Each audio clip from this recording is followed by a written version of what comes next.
I knew she wouldn't be on time. She's a diva. You know what? After Saturday, we've got to respect the women. Not that we didn't before, but we've got to show them a lot of respect after that card on Saturday. Jamie Moore, welcome to October Red Boxing. How you doing? Yeah, I'm good, thank you. Talk to us a little bit. We've got there's a few subjects I want to cover with you, but talk to us why we're here today. Chantelle Cameron, your fighter. Yeah. Talk to us about Chantelle and this massive title bout that she's got coming up next. Yeah, obviously undisputed. She's waited a long time for it. Jessica McCaskill, terrific fighter in her own right. Undisputed champion at welterweight and is coming back down. They should have boxed a couple of years ago, really, when she was at super lightweight and she actually moved up when Chantelle was a mandatory. So we sort of always knew they might clash at some point. So yeah, I'm looking forward to it. The styles of fighting, Jessica McCaskill is what I'd say. She's got the dog in her. She's very vicious in her fighting style. Where Chantelle's more of a boxer. Those styles meeting in the ring. Talk to us about those styles clashing. Yeah, I think obviously everyone has different attributes, and you're right. Jessica's one of her best attributes is that doggedness and that determination. Chantelle's got that in her. Don't worry about that.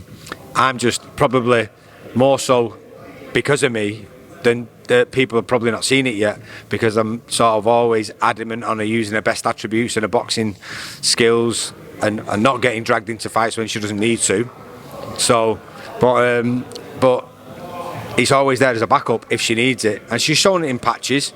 You know, I think when she unified against Mary McGee, there was patches in that fight where she had to get her respect. She had to get her respect, so she had to hold her feet, stand and trade with her to get that respect, and she got it. So yeah, I'm looking forward to this fight because I know Jessica's going to come and bring it to her. And in the past, Chantelle's been so dominant of most of the people she's fought. You've never really seen the best of her because you haven't had to. Whereas I really believe Jessica McCaskill will bring the best out of Chantelle. We talk about that and bringing the best out of fighters. How then does your fighter, you're the guy that's in the corner, you understand your fighter. Yeah. How do you ensure that Chantelle makes it her fight? And the reason why I'm saying this is a prime example is on the weekend with Savannah Marshall and Clarissa Shields. Clarissa made it her fight. She took Savannah's attribute away, which is her long ranginess, her long arms, her jab. So how do you do that for a fighter? What is it you tell them in the corner?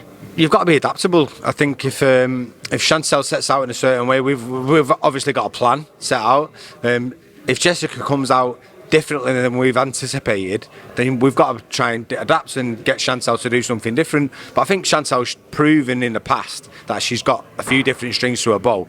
So I'm not concerned about that. To be honest, out of the two fighters, if anyone had to adapt, and I was to be worried about it, it'd be Jessica. If Jessica had to adapt, then I don't think she's as adaptable as Chantelle. So that's the things. I think I'm pretty much guaranteed that Jessica will come out and really put it on Chantelle. And then there'll be moments when Chantelle outboxes her. There'll be moments when she has to stand there and trade with her and gain her respect. And, you know, that in itself, for me, is going to lead to a great fight. It will do, because Chantelle's somebody that can fight comfortably on the back foot. Mary McGee tried to step forward with her a few times, but Chantelle was able to use a really good ring generalship and outbox her, or like you said, literally pivot off the ropes or push her back off the ropes. Something, I know I keep going back to it, which we saw Clarissa do when she was backed up on the ropes by Savannah. A skill, because it's not easy to get off the ropes. It's not, and I think Clarissa used that defence from the ropes really, really well. I think that was probably what took them by surprise, was how effective she was coming off the ropes from that sort of Philly shell defensive style, them little sharp shooting counter right hands, but also how aggressive she was on the front foot. I don't think they ever imagined she'd come out on the front foot and be as aggressive as she was in the first round. I certainly was surprised by it, and I think it took Savannah by surprise, and maybe that was sort of offset a rhythm and didn't really get into a groove after that. And we could see that, because it's literally, even though you might be pressing forward with your punches, you're still literally in the background. You are fading as a fighter. Do you know? I've got to be honest. I don't think we can put too much sort of negativity on Savannah in that sense. She tried so, she pushed for that fight so hard. I think we've got to give Clarissa Shields credit for the fact that, as much as Savannah, you know, we all know how hard a puncher Savannah is. Her work rate was phenomenal the other night. Yet somehow Clarissa managed to negate it, shut her down, defend herself really well in that pocket, and then come back with stuff as well. So as good as Clarissa was, and Savannah was give her that pressure so well, Clarissa Shields' defence and a counter-attacking and phase work afterwards was unbelievable. Well, what does it take then, for a fighter to be able to do that? Yes, we can say experience. We know that, both fighters are experienced. But what pushes that edge to make you the better fighter? I know you mentioned adaptability. Anything else that you can say pushes you for that? It's hard to put your finger on stuff like that, isn't it? I mean, you can have a fighter in your gym who you ask them to do something, and without them even thinking about it, they just do it. It's natural. And then some fighters just can't get certain different types of boxing style. So it's genetics, it's genetic makeup, isn't it? And how long have you had Chantelle, and what made you think, you know what, that's a fight for me? Because not every coach gels with the fighter. We see so much trainer hopping these days. Yeah. What is it about Chantelle that is, she can be part of my team? Well, she's been here for about 4 years now, and when she first got in contact with me, she wasn't happy with the team, what was around her at the time, and she wanted to change. And basically she said to me, I'm going to walk away from boxing if I don't sort of start enjoying it, because I'm really not enjoying it at the moment. And within a few weeks she was in, she was over the moon, she was enjoying herself. That's probably, forget world titles and stuff like that, getting someone who was in a position where they hated boxing and they was going to get away from it, to sort of turn that around and get them enjoying themselves again. That's what I'm proud of more than whatever she's achieved inside the ring.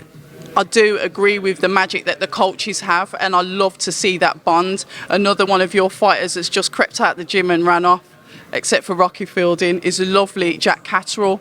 I was there in Scotland, I watched that fight, and I was one of them. And I'd say from the face-off, which was played the day before, I knew that Jack was going to win because it was his mindset. Give us a run-through from that night. I always knew Jack had the beating of Josh Taylor, not because Josh is a bad fighter, obviously he's a fantastic fighter, but because I know how good Jack Catterall is. I said it in the build-up all the way through. It was never a slight on Josh. It's just more a fact that I'm so confident in Jack's ability. I see him do it in, day out, when he's sparring with people, and how skillful he is, and the subtle technicalities what he's got, which shut people down and negates the stuff what he does. You don't understand, you don't realise how physically strong he is when he's in there. He's so cute in the pocket. You've got to think about stuff like when he was 18, 19, he was in Vegas sparring Canelo and Floyd Mayweather, people like that. So the amount of experience that lad's got is phenomenal. Do you know what I mean? So now he's 30 years old, 29, 30 years old.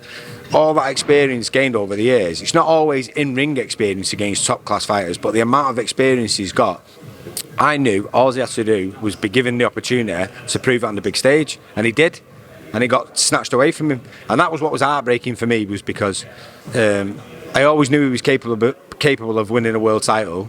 You don't often get the opportunity to fight for the undisputed, and he did, and he performed out of his skin. He won the fight, he never got the belts, and now he's just going to be for one world title and probably the Ring Magazine belt, which is, to be fair, if you got the Ring Magazine belt, you're regarded as the number one in the division, so I think that's probably the most prestigious one. But I'm gutted for him that he'll never get, at this point in time, the opportunity to be undisputed. But fair play to Josh, he stuck to his word, and they're going through the rematch, and hopefully they'll all get signed soon. They've all agreed the deal, and it can get over the line. Talking about that then, you're in the fight now, the rounds are going by.